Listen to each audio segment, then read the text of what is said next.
Hello, in this video I'm gonna show you how to split screen on iPad mini 7th generation. In order to do that, first we need to open the first app that will be split on the screen. So let's say I'm gonna choose reminders. And now over here at the top you have these three dots. You want to tap on these dots and then you can choose split view or slide over. I'm gonna choose split view in this example.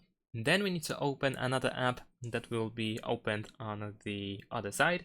So let's say I'm gonna choose files, and there we go. I have two apps opened at the same time. And of course you can use this slider on the middle in order to reposition these apps and make them more open on the left side or on the right side. You can also tap on the dots once again at the top of each app. And then if you, for instance, choose split view once again, then you can switch the side. So for instance, if you prefer to have the app on the left side, then you can choose left split and then you will change the position. You will swap these positions.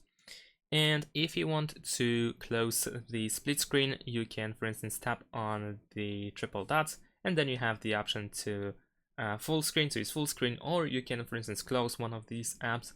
And of course, in addition to that, we also have the slide over option. So if you select it, then you will have one app in the full screen and the other in like a small window that you can also reposition if you move by this black line at the bottom. You can move it more to the left side or more to the right side. I'm actually having trouble to move it to the other side. Oh, there we go. We can use the top side actually. So you can use these dots at the top in order to change the position to the left or the right side. So my bad. And also, let's actually go back to the split view because you can also use the window with background apps like so.